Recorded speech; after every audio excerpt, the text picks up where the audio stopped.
Hi, I'm Tess, and this is Blind Crime. With cases like these, you'll never see it coming.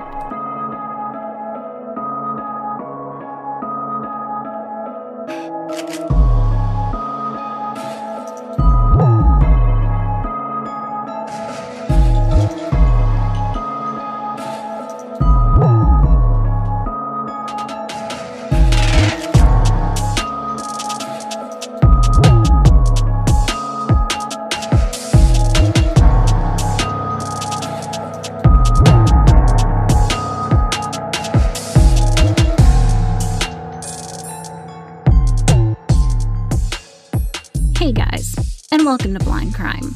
With cases like these, you'll never see it coming. I want to apologize for my absence again the last couple of weeks. I posted on social media about 2 weeks ago that my eyeballs had bled, and it took a while for them to clear up, and then whenever they did clear up, they bled again. And so last week I wasn't able to do anything, and it's just been a whole thing. But the good news is I saw my retina specialist. Shout out to Dr. Jawahn. You're the best. Thank you for saving my vision every single time. I got an injection in one eye, some lasers in the other, and things are looking pretty good. No pun intended. So we are going to dive into this case, and I hope that you guys are ready because, oh my gosh, I don't even know how to begin to share this case. It is a case that infuriated me on so many levels, and whenever I first started watching the trial, I was like, oh yeah, absolutely, that person is guilty, and like, this is just gonna be a cut and dry trial.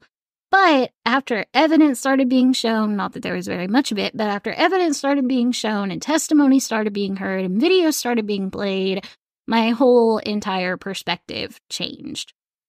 So, we are going to be talking about the Apple River stabbings that occurred in Somerset, Wisconsin, back in July of 2022.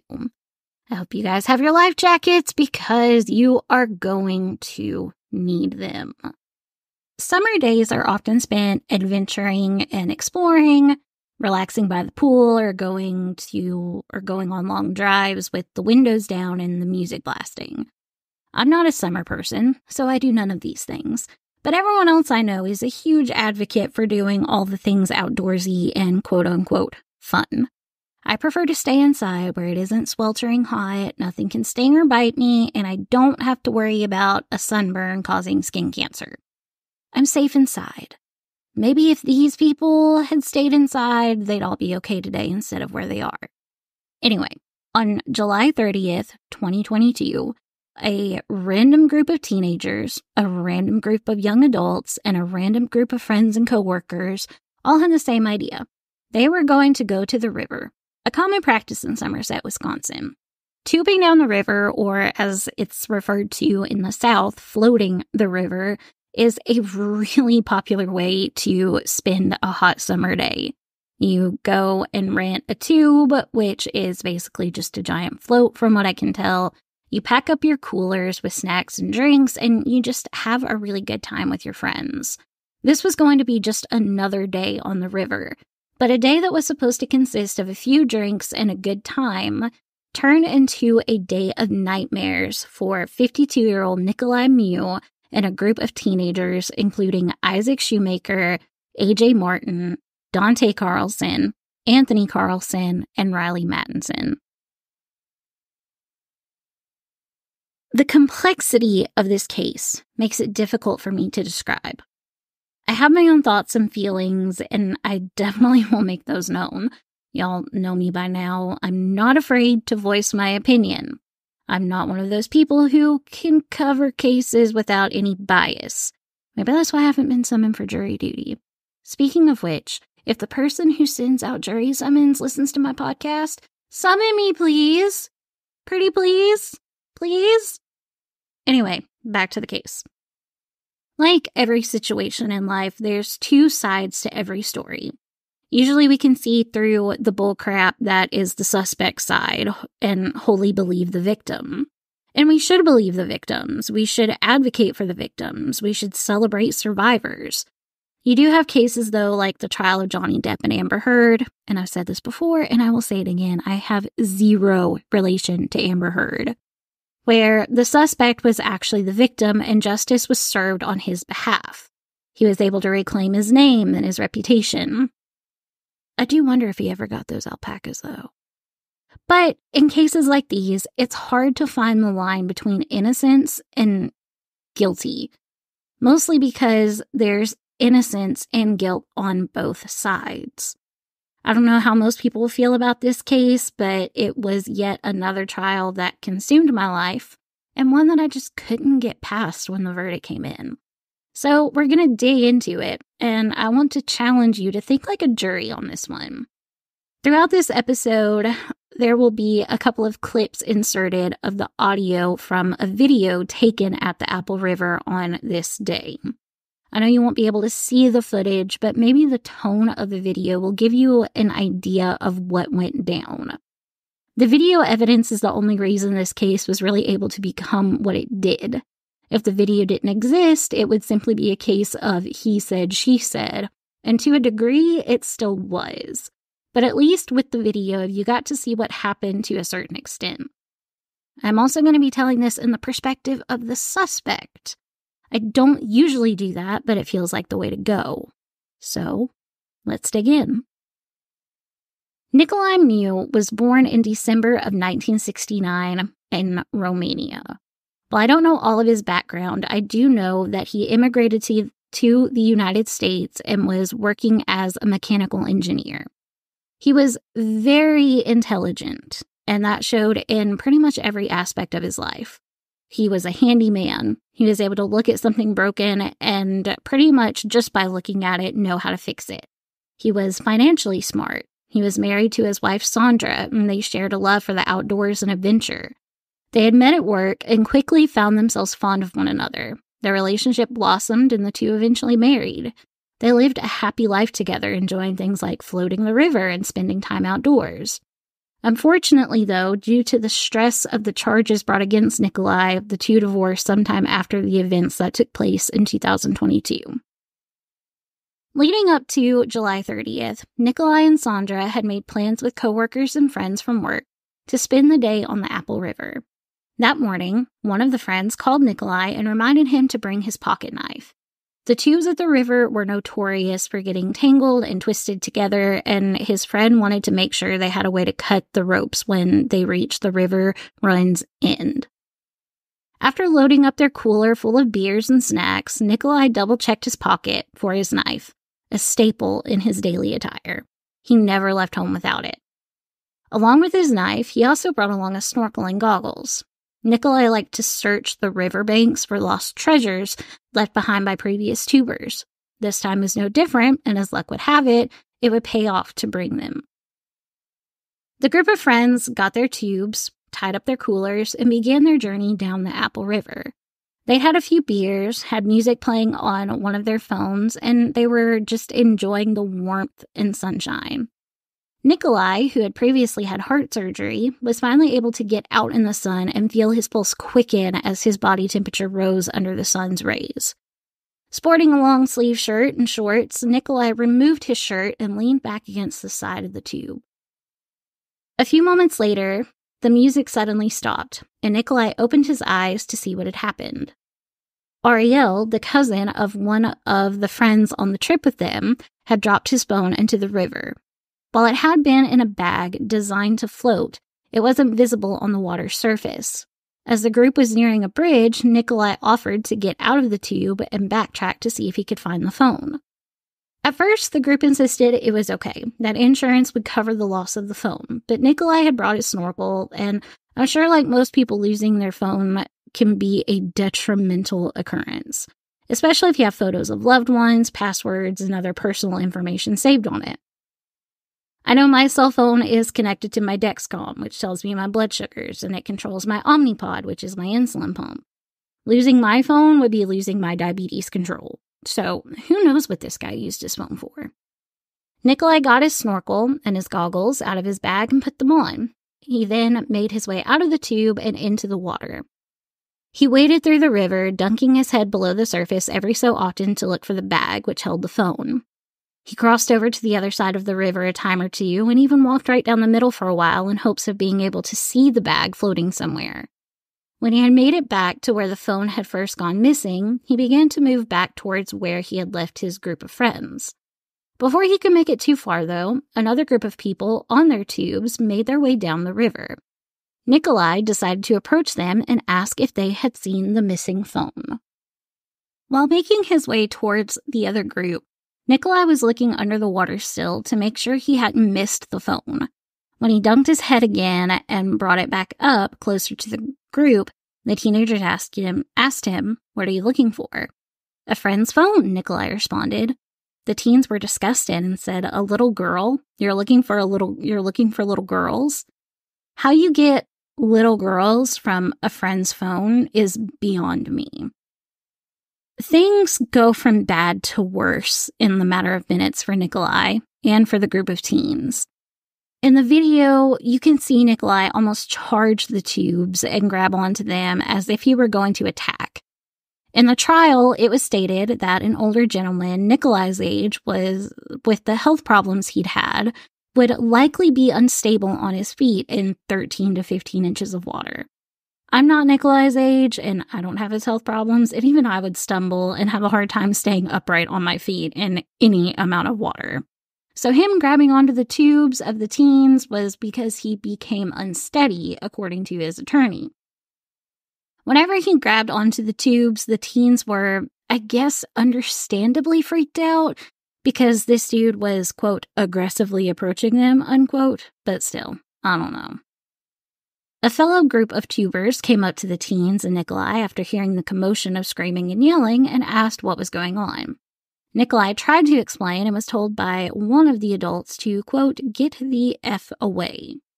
The teen said something, and in his testimony, Nicolae said that he thought one of the teens had said that they had the phone, so he began to move closer to their tubes instead of moving away from them.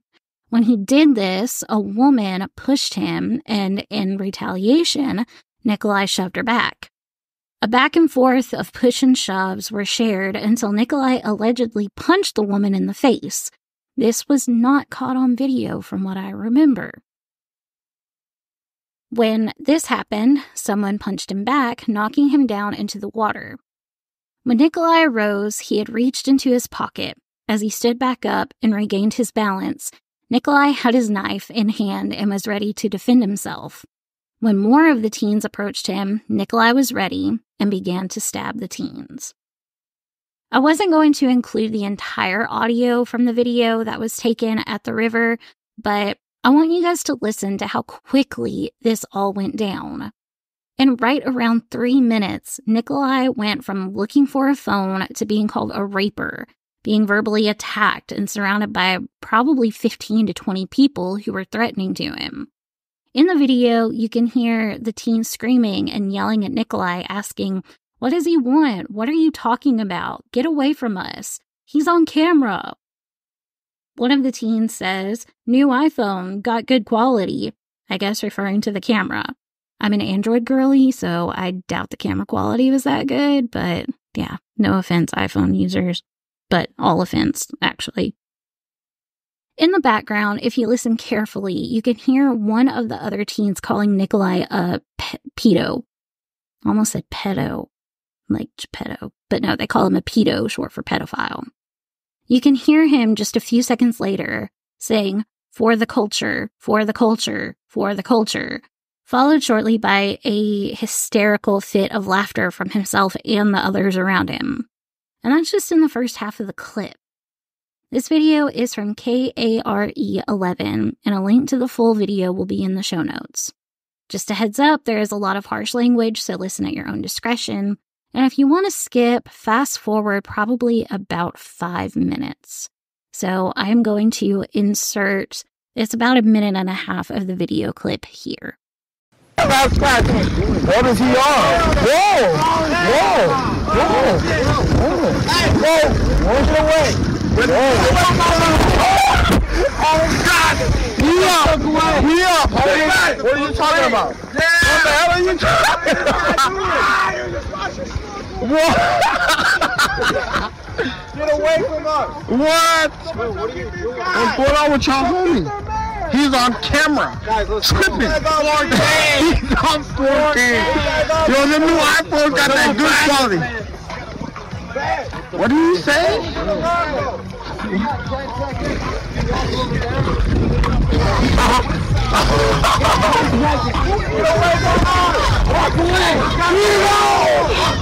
Yeah, what the hell? Who is this? Yes. For the culture. Who is that? For the culture. Who is that? Who the hell is this? Go. It doesn't matter. He said he was looking for little girl. He said he was looking for little girl. You're looking for little girl? Yeah. That's exactly what he said. Weirded us out. I even have that part on camera. Did I? Some young ass.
So as you can tell from that video, the kids are just taunting Nicolae.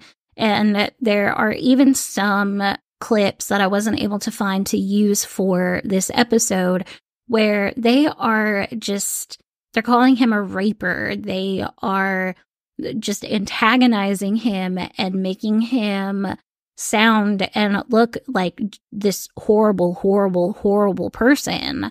And it's a whole group of teens in this not little, but in this group just on their own. I believe that there were 13 teenagers in their tubes with this specific group.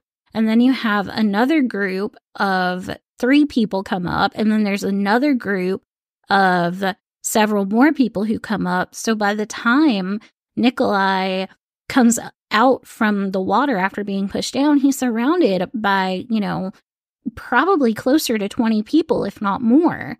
And I don't care who you are, that's intimidating.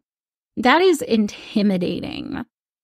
And even if they're kids, like, I'm in my 30s, okay? And these little teeny boppers out here, they still make me uncomfortable. And I still get self-conscious around these little girls, all right? So you can't tell me that just because he's an adult, he shouldn't be intimidated by these kids.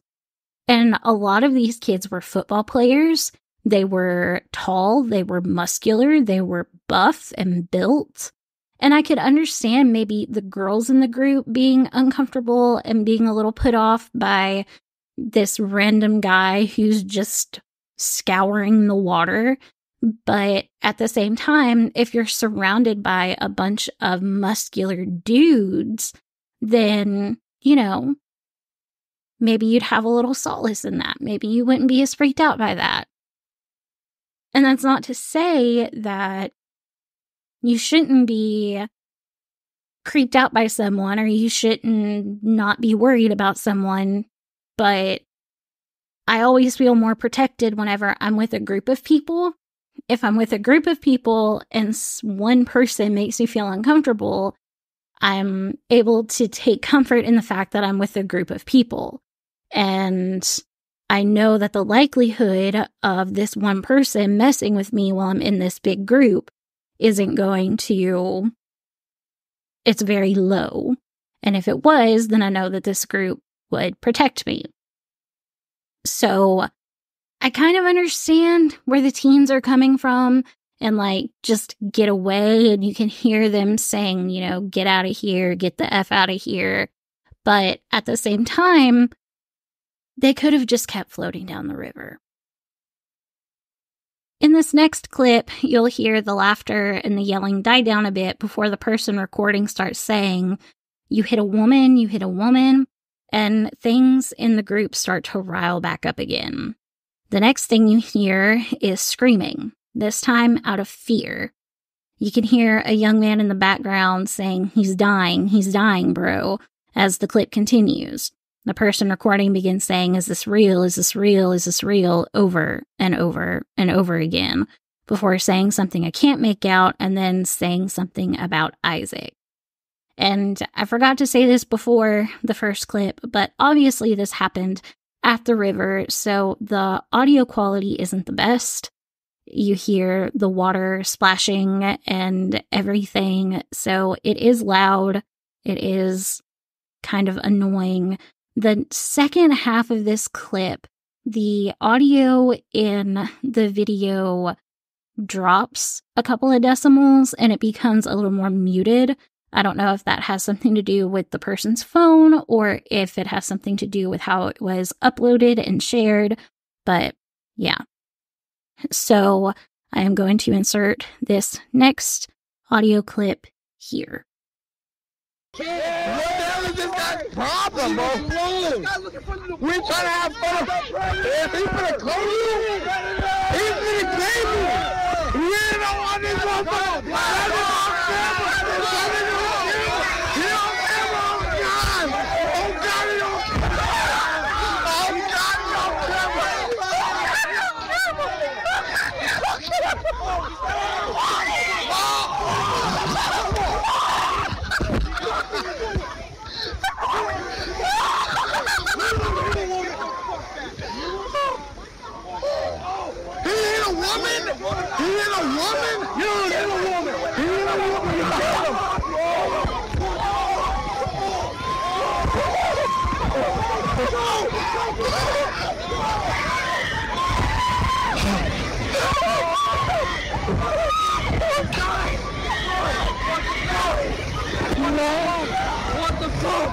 What the fuck? What the fuck? He's dying! He's dying, bro!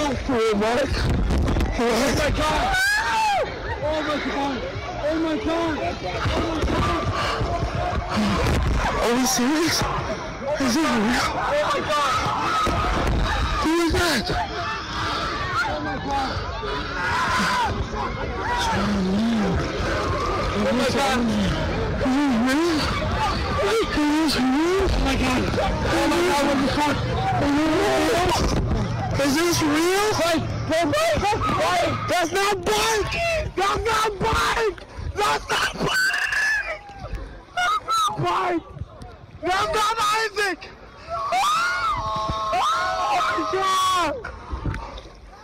Oh my God! This isn't real! This isn't real! As you can tell, the audio is hard to listen to. You're hearing this whole thing play out in real time, and watching the video is even more difficult. Within minutes, every life on that river was changed forever, and one of those lives was tragically lost. Isaac Schumann, who was only 17 years old, was stabbed in the torso and would quickly succumb to his injuries. I couldn't find anything that stated where exactly Isaac was stabbed, but I think that's enough information. A.J. Morton, age 20, was stabbed in the stomach. He said in his testimony in the trial that he was having to hold his intestines in with his hands while waiting for EMS to arrive. Dante and Tony Carlson, ages 20 and 22, brothers, were both stabbed, one in the stomach and one in the side. Riley Madison, age 20, was stabbed in the abdomen. All of the stabbing victims were transported to the local hospital where they all underwent surgeries for their wounds, many of them showing their scars during their testimonies in the trial. And I just want to say that the loss of Isaac is tragic. It is absolutely tragic. And there is no reason that he should have lost his life. There's no reason that any of these kids should have been stabbed. There's absolutely no reason for it. It was completely avoidable. But I'm going to wait to get to my thoughts here in a little bit. The trial itself was a lot to take in. There is so much information, but so little evidence outside of the video clips that they showed. When the teens, I guess now adults, were being questioned and crossed, almost all of them said that they were scared of Nicolae and that they had been freaked out by his presence and the fact that he was quote-unquote looking for little girls. They showed police body cam footage. You saw the injuries and the rest of the people in the group just freaking out. They didn't know what to do. They couldn't believe what had just happened. It all happened so quickly. Their lives were turned upside down in the matter of seconds. Their friends, one of their best friends, were either hurt or dying, and it wasn't fair. It wasn't right. It wasn't okay. The group told police what happened, their version at least, and the police began looking for Nicolae, who had, at that point, fled the scene. They searched the areas around the river and quickly found a knife with blood on it, which looked to have been thrown down over a rock wall of sorts. Police retrieved the knife, but they still hadn't found Nicolae. Nicolae had gone back to his group, not saying a word to any of them, not showing any signs of distress or being upset. He put his shirt back on, and they continued their float down the river. When they finished their floating and tried to leave, police stopped them and began questioning Nicolae. He said he didn't know that anything had happened. He had heard some commotion, but didn't know anyone was hurt, let alone that anyone had died. Because of the video taken and the description the kids had given the police, Nicolae was identified as a suspect when stopped at the exit of the park. He was arrested, and upon his interview with police, Nicolae was lying. He told detectives that he didn't have the knife, or that he had left his knife in the car, or that it wasn't his knife, or that the kids had weapons and he took one of them in self-defense. I'll link his full interview in the show notes. Friends of Nicolae testified that Nicolae was a very nice guy, a peaceful guy, a guy who didn't get riled up easily. His ex-wife, Sandra, said that he was a gentle soul and she fell in love with him because of how kind he was. In the end, like I said, none of this should have happened. All of this should have been avoided. From Nicolae's perspective, from the kids' perspective, the kids never should have taunted Nicolae. whenever he said he was looking for a phone, they should have just dropped it at that and gone on with their business. They shouldn't have antagonized him. They shouldn't have pushed him. They shouldn't have done anything that would make him feel like he needed to defend himself. The kids had also been drinking. Some of their blood alcohol levels were way, way, way up there. And I'll be the first to tell you, I don't know very much about blood alcohol level. I don't drink, so I can't tell you what the legal limit is to drive. All I know is that these teenagers, these kids who were under 18, some of them were, in 20, but that's still not the legal age to drink. Now, in Wisconsin, it is legal for a minor to drink under the supervision of their parent, but that does not apply. Like, let's just say you're underage. You and your best friend are hanging out at your house and y'all want to drink. Your best friend legally can't drink under your parent's supervision. They have to be under their parent's supervision, if that makes sense. So it just, I don't know. It could have been avoided if Nicolae had stayed in his tube, and he had just stayed in his tube. If he had not have gotten out and went looking for the phone, if he just would have, went along with letting the insurance cover the loss of the phone, everything would have been fine. If the teenagers hadn't been drunk and, teenagers think that they can take on the world, they think they're invincible, they think nothing bad can happen to them, they think they can do whatever they want. And that's just not the case. That's not the case. So I personally believe that Nicolae, he was acting in self-defense. I think that he was. I think that he was pushed to a point where he felt like his life was in danger, and he defended himself. Yeah, he could have walked away. He could have walked away, but why did he need to? He wasn't doing anything. He wasn't causing any physical harm to these kids. And if these kids would have been in their right mind, if they would have been sober, then maybe they would have gotten that. Maybe they would have understood that. Maybe they could have seen that. But whenever you're impaired, whenever you're under an influence, you're not going to be able to make sound choices. You're not going to be able to make solid decisions. So it is, I think that there is guilt on both parties. And I think that there's innocence on both parties. I think that if each set of people had just gone their own way, it all could have been avoided. Or if, the teenagers would have had a parent with them, maybe things could have been a little bit better. As for the other adults who got involved, like Dante and Tony Carlson, I really don't know what to say about them because they were sent by their dad to go check out what was going on and make sure nobody was going to get hurt, and then they're the ones that got hurt. Two of the ones that got hurt. So I don't quite understand why. Well, I'm pretty sure they had also been drinking, so that might explain that. It just could have been avoided. The whole thing could have been avoided. And I know that a lot of people are going to say that, Nicolae deserves everything he gets. I don't think so. I think that, okay, so he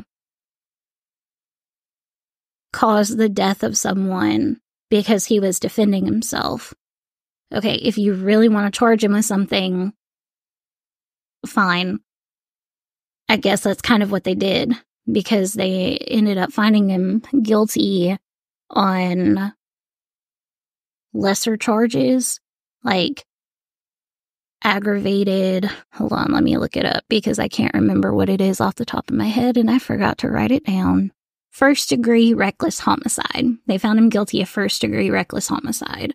So, and he was charged with, I don't even remember what he was charged with. So, they did find him guilty on lesser charges, but I think that he needs to countercharge or countersue or something against the teenagers. I think that these teenagers need to be held responsible for their part of it, because they were not completely innocent in this. They weren't. They just weren't. And I could go on a huge rant about parenthood and parenting, and I'm not a parent, and I feel like I don't have a place to have opinions about parenthood. But as someone who's not a parent, I have a lot of opinions about parenthood. So all I can just keep saying and keep repeating is this could have been avoided if they weren't drinking, if they had just decided to stay home instead. And Isaac, he wasn't even supposed to be there. He was supposed to be playing golf with a friend or doing something else with a friend, and then he was supposed to go pick his dad up from the airport. And then plans changed and they went to the river. So if his plans hadn't changed, he would have still been, he'd still be alive. So it just, the choices that were made led to a horrible outcome for so many people. And I just think that I think it's infuriating. I mean, it absolutely infuriates me. One of my friends and I talked every day during this trial after hearing testimonies and watching witnesses and interviews and everything. And it blew both of our minds that Nicolae was being charged with everything, but these kids were just getting away scot-free. And that's not okay. That's not okay. So, yeah, Nicolae was the suspect. He was the perpetrator, but he was also perpetrated. And he was also the victim. And it's really hard to draw a line between guilt and innocence whenever there is so much on both sides. But that is all that I have for you today. I will add real quick that Nicolae has not been sentenced yet. If he is sentenced, or when he is sentenced and he gets like the max penalty for his charge, then he will die in prison, because I think it's like a 63-year sentence if he gets the max. So he probably will never see the light of day again, or at least see the outside of the prison walls again. And that just doesn't seem right. Not in this situation. It just doesn't. But yeah, now I'm finished. So take this out for whatever you will. And yeah, if you haven't already, go like the page on Facebook at Blind Crime. You can follow me on Instagram at Blind Crime Pod. I am also on Twitter, or X, whatever you want to call it, also at Blind Crime Pod. And you can always email me at blindcrimepod@outlook.com. I'm weird. I have an Outlook and don't use Gmail anymore. So, yeah. All right, guys. It's been real. It's been fun. It's been real fun. But my voice hurts, and I want to go to sleep. So, thank you so much for listening to this episode, and until next time, keep your eyes open.